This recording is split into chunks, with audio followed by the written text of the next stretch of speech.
of the Choudhury Estate. October 14, 1837, 1:17 a.m. A thick, heavy fog had descended all around the Choudhury mansion, which stood tall along the banks of the Ganges in Nadia. The entire area was drowned in a deathly silence, broken only by the distant howling of jackals and the eerie rustling of dry bamboo groves. Yet amidst that stillness, a strange metallic sound echoed from deep within the mansion, as if someone was dragging heavy iron chains into the depths of darkness. That was the night Aniruddha Choudhury realized for the very first time that the curse looming over their lineage was no mere folklore. For the past 15 years, on every new moon night Amavasya, a person had vanished from this house. No body was ever found, nor a single trace left behind. The villagers believed that a dark, sinister force lay hidden beneath the Choudhury household, and to appease it, a blood sacrifice had to be made every new moon. The guardian of this force was the Black Priest, a man whose face no one had ever seen in the light of day. That night, Aniruddha woke up to find the door to his room ajar. A cold breeze wafted in, carrying the foul stench of burnt oil. At the far end of the corridor, the faint light of a kerosene lamp flickered. Standing beneath that light was Babani Dasi, the maidservant. Her trembling lips and terror-stricken eyes made it look as though she had just witnessed death firsthand. As Aniruddha slowly walked towards her, Babani suddenly collapsed to the floor. Please. No words could escape her mouth. She could only point a trembling finger toward the old southern room on the ground floor.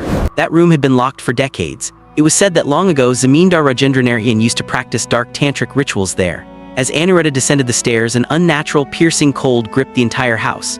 In the darkness, the ancient family portraits on the walls looked alive, staring down at him with watching eyes. Reaching the southern room, he realized the door was wide open, even though the key to that door was supposed to be strictly in his father's possession. Stepping inside the room, his blood ran cold. Painted in bright red upon the floor was a massive tantric circle surrounded by human skulls, and sitting right in the center was the Black Priest. A crackling blue fire burned before him. In the glow of that flame, the face of Rajendra Narayan Choudhury became visible. But there was no humanity left in that face. He looked like a dead man who had been deprived of sleep for centuries. The stench of rotting flesh in the air was so suffocating that Aniruddha gasped for breath. Suddenly, the Black Priest lifted his head and looked up. His eyes were completely stark white, devoid of any pupils. And at that exact moment, a faint, muffled crying sound echoed from the dark corner of the room, the weeping of children. Aniruddha realized that something was hidden behind the very walls of this room, something that had been trapped for a long, long time. Rajendra Narayan slowly rose to his feet. His body shuddered violently, but his eyes burned with an unnatural, manic frenzy. Aniruddha sensed that his father was no longer human. The old legends of the village flashed through his mind. It was rumored that during a catastrophic famine, the Choudhury family had tortured and slaughtered hundreds of peasants. The curse of those dead souls had given birth to this dark entity. To preserve his own power and status, Rajendra Narayan had secretly resorted to dark tantric arts. But that forbidden practice had slowly begun to consume the entire family. Every new moon, a soul would vanish, and beneath the floorboards of the Zamindar mansion, a sickening smell of decay continued to grow. Aniruddha tried to step back and escape, but the door slammed shut on its own with a resounding thud. Are you all right? The entire room shook violently. What's there? As the blue fire flared up with greater intensity, dark hands began to emerge from within the walls, withered, charred human hands. They slowly began crawling across the floor, reaching out toward Aniruddha's feet. Babani Dasi's blood-curdling screams echoed from somewhere upstairs, but within seconds her screams cut short, stifled as if someone had choked her. The Black Priest then began to chant incantations. His voice did not sound human. It felt as though 100 dead souls were speaking in unison. And at that final horrifying moment, Aniruddha saw the floor of the southern room slowly cracking open, revealing countless human skeletons seemed to drain from their hollow eye sockets, burning through the hands of the skeletons darkness. Rising from beneath the floorboards slowly began to tighten their grip around his ankles. A shiver ran through his entire frame, that ice-cold skeletal touch. A bizarre, collective whispering sound began to spread across the room. It felt as though hundreds of people were weeping together while chanting accursed prayer. In the glow of the blue fire, Aniruddha saw the bloodstains on the walls slowly shifting into new shapes. Eventually, those stains transformed into human faces, distorted, charred faces that had no eyes yet were somehow staring straight at him. Their lips moved in unison as if begging for deliverance. At that exact moment, the Black Priest ripped off his necklace of human bones and flung it into the roaring fire. Instantly, the entire room violently convulsed, as if the very foundations of the Zamindar mansion were about to collapse. Suddenly, a heavy dragging sound echoed from the floor above. Every single door along the corridor slammed shut at the exact same time. Somewhere in the distance, the piercing shrieks of women pierced the air. Aniruddha realized that the house itself had come alive. The walls of the southern room slowly began to melt away like a thick, black liquid. Out of that molten darkness emerged shadowy human silhouettes. They had no bodies, only distorted faces floating up to their shoulders. And around each of their necks was a thick, heavy iron chain. Terror-stricken, Aniruddha tried to back away, but the floor behind him was no longer solid ground. Beneath him lay a bottomless, infinite abyss. From the depths of that darkness echoed the agonized screams of countless human souls. Rajendra Narayan slowly stepped toward Aniruddha. With every step he took, stains of blood smeared the floor beneath his feet. But that blood wasn't red. It was a thick tar-like black. The skin on his face had cracked open in several places, revealing dry, blackened flesh underneath. Aniruddha finally understood that his father had ceased to be a normal human being many years ago. He was keeping himself alive solely through the dark, forbidden power of Tantra. And the price of that survival was being paid by the entire lineage. Just then, the black priest slashed his own forehead with a dagger. As his blood spilled, the tantric circle in the center of the room erupted into a blazing inferno. Within those flames, a colossal visage slowly materialized. It wasn't human. It was the grotesque, mutated face of an unknown beast. Its eyes were pure, absolute void, but within that darkness swarmed countless tiny white dots like thousands of dead souls trapped inside. Suddenly, Babani Dasi's voice echoed in Aniruddha's ears. But the voice didn't come from a distance. It felt as though someone was speaking directly inside his head. Babani had witnessed the beginning of this curse decades ago. During a catastrophic famine, Rajendra Narayan's father had reportedly buried hundreds of starving peasants alive right beneath this southern room. Their tears, their hunger, and the curse of their agonizing deaths had slowly coalesced into a monstrous, inhuman entity. Later, the Choudhury family tried to control and weaponize that force, but in trying to master it, they became its eternal slaves. If a human life wasn't sacrificed every single new moon, that dark entity would begin to consume the entire mansion. And on this particular new moon, the designated sacrifice was Aniruddha himself. A thick black liquid began to ooze and drip from the ceiling, but before it could even hit the ground, it became clear that it wasn't liquid at all. It was a squirming swarm of countless insects. They spilled across the floor, grouping together to form the distorted shapes of human faces. Terrified, Aniruddha scrambled against the wall, only to find countless names violently scratched into the surface with fingernails. Beside each name was a date. And at the very end, freshly carved into the stone, was his own name. At that precise moment, every remaining light in the room died out. Only the blue fire blazed on. Standing before that flame was the black priest. But this time, his body began to disintegrate. His skin peeled away, shedding to reveal a dry, hollow skeleton underneath, yet he did not stop chanting. Instead, his voice grew deeper and more echoing, as if thousands of voices from within the bowels of the mansion were chanting the incantation in one terrifying unison. Without warning, the floor of the southern room gave way entirely, collapsing into the void. Unable to steady himself, Aniruddha plummeted into the deep, suffocating darkness. As he fell, he could see rows upon rows of human skeletons standing upright within the surrounding walls. A ghastly blue light emanated from their hollow eye sockets, and scattered across the ground below were the tiny shattered bones of countless children. The stench of rot was so overwhelming that it choked the breath right out of his lungs.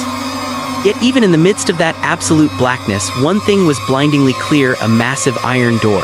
Drawn upon the door in dried, crusty blood was a bizarre, unholy symbol, and from the narrow gap beneath that door came the sound of heavy, labored breathing. A sound so primal as if some monstrous beast trapped for centuries was slowly, surely awakening. Trembling violently, Aniruddha managed to push himself up into a sitting position on the ground. He was surrounded by nothing but absolute darkness and the pungent, suffocating stench of rotting death. The gaps in the collapsed floor above, the faint glow of the blue fire filtered down, but even that light seemed utterly incapable of piercing the heavy gloom of this deep abyss. From somewhere in the distance, the slow, labored sound of heavy breathing grew increasingly distinct. With every single breath, the very earth beneath him shuddered. Aniruddha realized that this place was not merely a tomb. It was built to conceal something monstrous, something that was never meant to witness the light of day.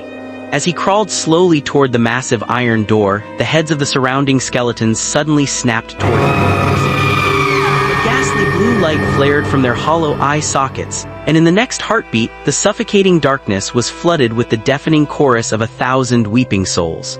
Amidst that wailing, Aniruddha could hear the frantic screams of children, the agonizing shrieks of women, and the final, dying gasps of famine-stricken people. The moment he placed his palm against the iron door, an ice-cold sensation coursed through his veins, numbing his entire body. Right then, a torrent of ancient visions violently crashed into his mind like a raging storm. He bore witness to the catastrophic famine of 1770. He saw dried, barren fields, emaciated skeletal people, and the brutal soldiers of the Choudhury family dragging starving peasants into the bowels of this mansion. Hundreds of living human beings were ruthlessly thrown into this dark pit, and the heavy doors were slammed shut upon them. In hunger, thirst, and sheer terror, they piled over one another, dying in agony. And standing high above, Rajendra Narayan's ancestors performed dark tantric rituals. By exploiting supreme human torment, they sought to awaken a primordial power that would grant them immortality. But on that fateful night, the curse was born. The collective wrath and agony of the dead fused together to birth an inhuman, monstrous entity, a creature whose entire existence was driven solely by hunger and a thirst for vengeance. Aniruddha suddenly snapped back to reality. His hand was still pressed against the door. Now, on the exact opposite side of the iron barrier, a distinct scratching sound could be heard. It sounded as if massive razor-sharp claws were scraping against the iron. A few seconds later, thick black smoke began to ooze from the gap beneath the door. Spreading across the floor, the smoke slowly began to manifest into distorted human faces. These phantom visages were weeping, begging for deliverance. At that exact moment, Rajendra Narayan's voice echoed from above. But it was no longer a human voice. It sounded like the guttural rasp of a reanimated corpse. The entire pit convulsed violently. Blow after heavy blow began to rain down on the iron door from the inside, shattering the rusted, ancient metal with every impact. Aniruddha realized that if this door gave way tonight, it wouldn't just be the Choudhury lineage that would perish. The entire region of Nadia would be utterly annihilated. Desperate, he began searching the ground for anything he could use. His eyes fell upon an ancient, tarnished copper dagger buried in the dirt. Etched along its blade were sacred Sanskrit incantations. Suddenly, Babani Dasi's cryptic words flashed through his mind. Years ago, Babani had warned him, the blood that birthed the curse is the only blood that can end it. Aniruddha's heart hammered violently against his ribs. He knew with absolute certainty that the final remaining blood of the Choudhury lineage now flowed only within his own veins. Suddenly, a deafening explosion shattered the air above.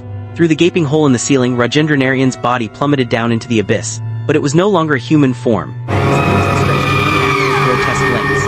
The flesh on his face hung in loose, rotting flaps revealing jagged, blackened teeth beneath. Inside his exposed chest cavity, a swarming mass of black insects writhed and twisted. Dropping onto all fours, he began to crawl slowly toward Aniruddha. In his unholy eyes, there was no longer any trace of paternal love, only an insatiable hunger. Standing in the background above, the black priest was setting his own body ablaze in the sacred fire. Even as his flesh charred and bubbled, he did not stop chanting. Instead, the smoke rising from his burning corpse drifted downward, seeping through the cracks of the iron door, as if he were willingly sacrificing his very soul. And then came the terrifying moment for which the mansion had waited a century. The first massive crack tore through the center of the iron door. From within that fracture, a colossal, pitch-black eye slowly materialized. It was not a human eye. Within its massive iris swarmed countless agonizing faces of the dead. The entire pit shook as if an earthquake had struck. The skeletons embedded in the walls began to scream in a terrifying unison. At that exact, desperate second, Aniruddha sliced his own palm open and let his blood rain down upon the copper dagger. Instantly, the Sanskrit incantations on the blade erupted into a blinding light. A wave of blue fire surged forward, swallowing the absolute darkness in a matter of moments. And standing in the dead center of that roaring inferno, Aniruddha realized. By the time this night ended, either the curse would be broken forever, or an ancient darkness would be unleashed upon the earth, a terror so absolute that even death itself would pale in comparison. The night of the new moon in 1837 had finally reached its twilight hours. Above, a violent storm had broken loose. The waters of the Ganges swelled unnaturally, as if nature itself could sense the primordial terror awakening beneath the Choudhury estate. As the blue firelight flared within the abyss, the skeletons embedded in the walls began to shake in unison. The thick black smoke slowly drifted from their dry bones, drawn like a vortex toward the massive iron door. Within the fractures of the door, that grotesque eye grew wider still. Countless phantom faces swirled around it, some weeping, some shrieking, while others stared in absolute silence at Aniruddha. It was as though a century of trapped souls were waiting for the final verdict. The copper dagger in Aniruddha's hand had grown scorching hot, like molten iron. The moment his blood splattered onto the ground, the ancient tantric symbols ignited one by one. The very floor of the pit seemed to come alive. From the darkness beneath, thousands of spectral hands reached out, desperate to hold the door shut. Yet the force on the other side was so cataclysmic that the iron buckled and warped with every passing second. With a deafening screech, the cracks widened and colossal black talons began to force their way through. Wherever those claws touched the ground, the solid stone began to melt. The air grew thick with the sickening stench of putrid blood and decay. Aniruddha knew that in just a matter of moments, everything would be undone. Suddenly, a rasping, screaming sound echoed behind him. Wheeling around, he saw Rajendra Narayan slowly rising to his feet. His bones twisted and snapped at unnatural angles. The thick black fluid oozed from his Amidst that monstrous visage, a flicker of humanity emerged for a fleeting second, as if a father trapped deep within a century-old curse had awakened one last time. Rajendra Narayan's lips trembled. No sound came out, but Aniruddha understood the silent plea. He was begging for release. At that exact instant, the black priest let out a piercing shriek. The fire consuming his body erupted like an explosion, unleashing countless dark shadows. They coiled around Rajendra Narayan, violently dragging him back into his monstrous form. The breach in the door had grown so wide that the darkness within was now completely visible. But it was no ordinary darkness. Something colossal was shifting inside. Slowly, a face emerged. Many times larger than a human's, it had no skin, only raw black flesh and a terrifying cluster of countless eyes. Inside each eye swarmed the agonizing memories of the dead. When the beast exhaled, the entire pit convulsed. And as its jaws pried open, the collective, deafening shriek of 1,000 souls tore through the air. Blood began to stream from Aniruddha's ears. It felt as though jagged iron spikes were being driven into his skull. Right then Babani Dasi's voice echoed once more, but this time it resonated from the very shadows around him. Decades ago, Babani too had descended into this pit. She knew this entity could never be killed. It could only be imprisoned once more. And for that, it demanded the ultimate self-sacrifice of the last living bloodline of the Choudhury family. Aniruddha slowly closed his eyes. Before him flashed every single death, every scream, and every cursed night this mansion had ever seen. He realized that if he chose to live tonight, the curse would never truly die. Another new moon would rise and fresh blood would spill. The blue flames had now completely consumed the abyss. Aniruddha raised the copper dagger to his chest. At that exact second, Rajendra Narayan lunged at him like a wild beast. But before the strike could land, Aniruddha drove the blade deep into his own heart. The entire abyss shuddered violently. As his lifeblood poured onto the earth, the tantric symbols erupted into a raging river of fire. With a thunderous crash, the massive iron door began to slam shut. The monstrous entity within let out a deafening, frustrated roar. Its countless hands clawed desperately through the closing gap, but the surrounding spirits of the dead joined forces, dragging it back into the infinite dark. The black priest was utterly reduced to ash by the flames. Rajendra Narayan's body withered into a dry skeleton in a matter of seconds, and in the next heartbeat the entire pit began to cave in. Above, the walls of the Zamindar mansion cracked and crumbled one by one. Within minutes the grand estate sank entirely into the earth, swallowed whole. Outside, the first light of dawn was breaking. The wind over the Ganges gradually grew calm. The villagers had heard a terrifying, rumbling explosion from afar, but none dared to come near. By morning the mansion was gone. There was nothing left but a wasteland of ruins and scorched earth. Aniruddha's body was never found, nor was Rajendra Narayan's. Yet for generations the village elders spoke of a chilling truth. On every new moon night, the sound of dragging chains can still be heard from beneath those ruins. And if anyone dares to venture too close in the dead of night, they can catch a fleeting glimpse of a colossal black eye peering through a crack in the earth. Still waiting patiently in the depths of darkness,